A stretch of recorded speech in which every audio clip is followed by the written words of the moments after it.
nós chegamos ao tempo de hoje. Eu estou muito angustiado com o tempo, mas estou dando grande importância a esse nosso encontro.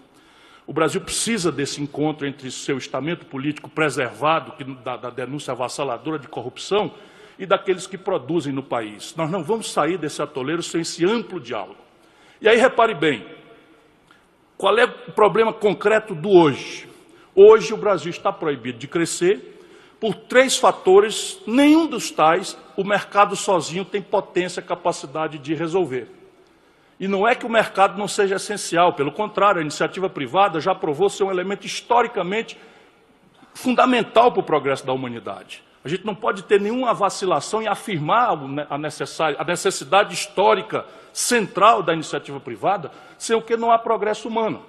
Porém, não é também justo nem razoável se onerar a iniciativa privada com as tarefas complexas para, por exemplo, virar o jogo que está nas seguintes questões, penso eu, para discutir. Primeiro, o Brasil está proibido de crescer pelo único, exclusivo, nunca visto nível de endividamento das famílias e das empresas.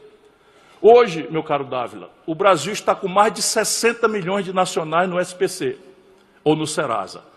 Mais de 60 milhões de brasileiros estão proscritos do crédito, portanto, o consumo das famílias está demitido da sua tarefa de um dos motores centrais do crescimento econômico, pelo menos aos números razoáveis que nós precisamos. O endividamento empresarial, temos estudado isso, já são 2 trilhões o débito consolidado das empresas brasileiras, 600 bilhões de reais dos quais caminhando aceleradamente para crédito de recuperação duvidosa. O que explica a brutal retração do sistema financeiro que nós, nos últimos 15 anos, imprudentemente permitimos que fosse concentradas 85% das transações financeiras em 5 bancos. Eu faço uma paradinha aqui, porque isto tudo aqui são as pistas do que precisamos fazer para resolver essa equação. Segundo, o colapso fiscal brasileiro não é trivial. Nós estamos, esse ano, provavelmente apontando para um déficit primário de 160 bilhões de reais, porque ainda estamos apurando o efeito das inconsequências do atual governo, por exemplo, na manipulação da greve dos caminhoneiros, em que se faz subsídio, não é, com dinheiro público, e a renúncia fiscal, que já calculamos, chega a 14 bilhões. Se nós estávamos com 130 de déficit público primário aprazado pelo governo oficialmente, botamos mais 14 em cima, estamos falando de 144. Mas tudo indica que nós vamos para 160 bilhões.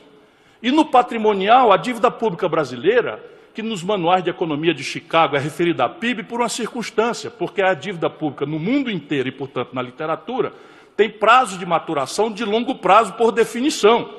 E a nossa não. Só nós no Brasil temos uma dívida pública que já arredondou em 5 trilhões de reais, e 26% delas, meus compatriotas, vencem em 4 dias. Não há fluxo fiscal teórico, imaginável, que honre um fluxo dessa natureza.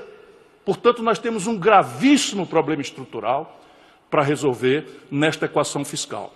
E terceiro, o Brasil está proibido de crescer porque qualquer crescimento exponencializa a importação.